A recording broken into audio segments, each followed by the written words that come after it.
Hi everyone, I'm Ferdinand the Carpet Stacker, and welcome to my review of Crusaders Thy Will Be Done by Tasty Minstrel Games. Now this is a game where you take control and order of knights and you're trying to spread around Europe in there. So let's go ahead and take a closer look at this game and hear my thoughts at the end. And before we move on, don't forget to hit subscribe and turn on that bell notification button to stay up to date with our videos.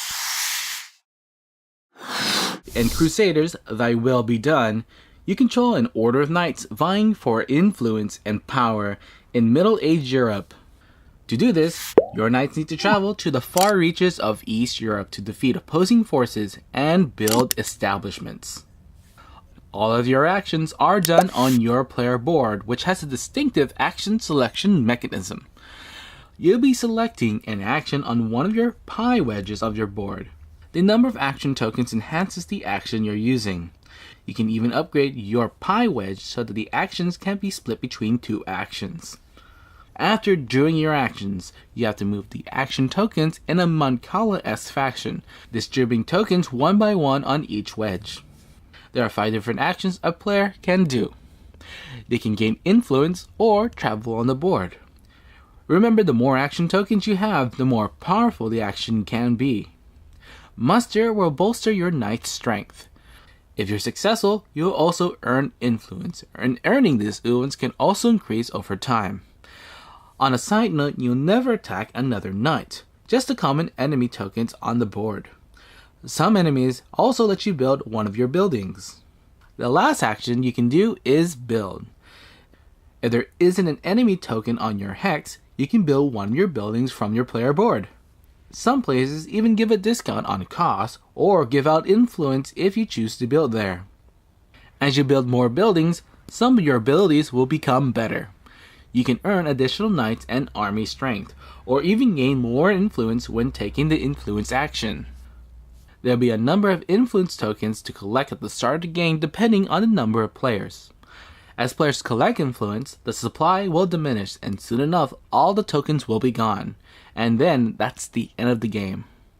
The player with the most influence at the end of the game becomes the winner. The game also comes where you can play as an order of knights, each with their own special ability and quirks. Some allow a different way to manipulate action tokens on your board, and others give you some extra boosts.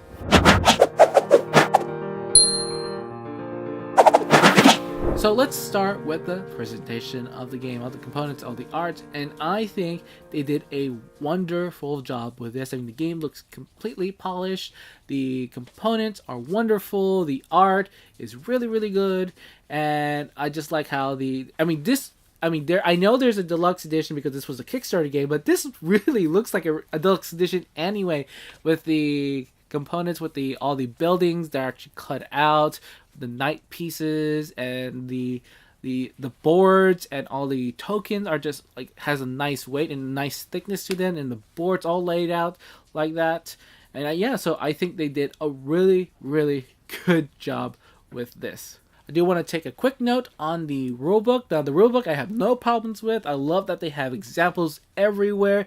They explain each of the different actions in their own section, and I do love that they have a little bit of background on the medieval knights and how they became to be, and how that theme is implied with the gaming. So big thumbs up for that.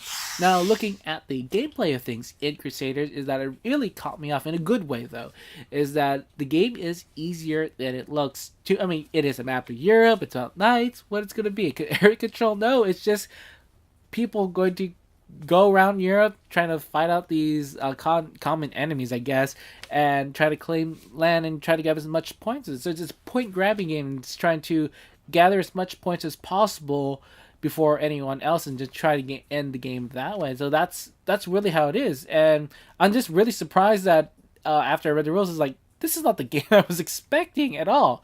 And I really did like that it is much more fluid. I do like the mechanic of the rondelle as you're picking up these action cubes, and the number of action cubes you have makes the action more powerful, and that you can move around. You can kind of skip on that and try to build up that that what pie I call pie wedges in there, and then yeah, so that's something that's really cool in the game. And you know what else is cool are the knights, and I think there are about what 13 different knights, or is it 10 different knights?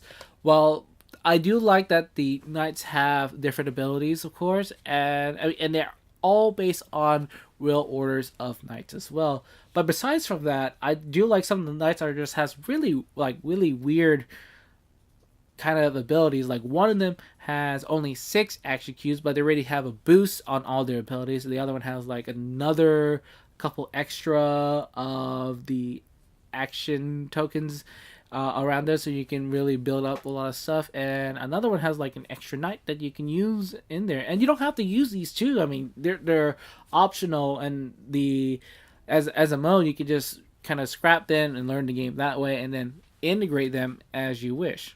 And the other thing I thought was interesting is the kind of like this tech tree. The buildings are your kind of like your tech tree as you're going around Europe. You're putting buildings down that opens new ways and new or enhances abilities that you already have. So you could get more influence as you build churches. You build banks. That means you can build easier. So I did really like the thing of that. And at the very end, if you build all the buildings, you get a special bonus. So that's nice too.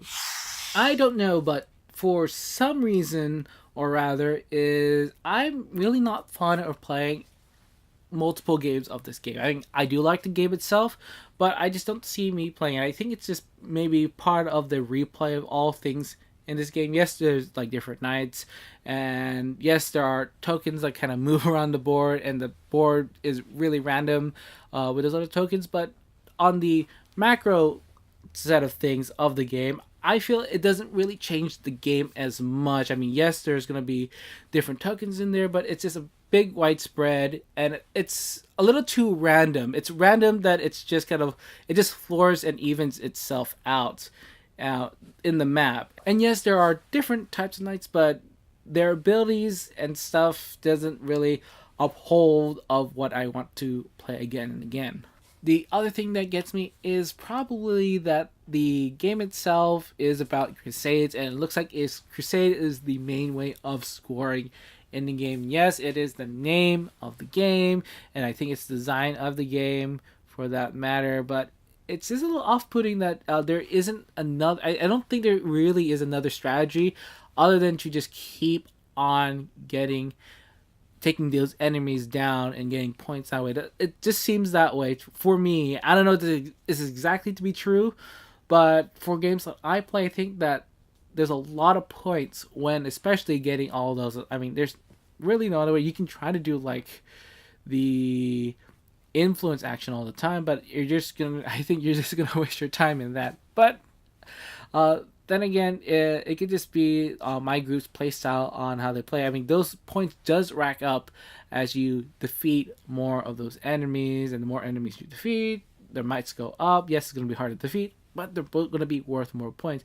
I can't see no other way to get a lot of points in the game. And for my final thoughts on Crusaders, I will be done. First of all, I had to mention this again, that the components of the game is really well polished. The overall presentation, the art's really nice, has really good quality pieces. I mean, I just love all the wooden pieces in there of all the buildings. Gameplay wise, I think it's a really streamlined game, and it's not that hard of a teach, and that even though it has some little bit of flaws, and it's a game that I'm not completely looking forward to play game to game again, but if someone asks me to play it, I'm willing to show them and teach them the game because I think it is something that is worth playing. So go ahead and check this out, Crusaders. I will be done from Tasty Minstrel. This video has been brought to you by our sponsors on Patreon. Thanks for becoming a stacker and helping us keep this channel going. Visit our Patreon page to learn how you can too become a stacker. And thank you for watching.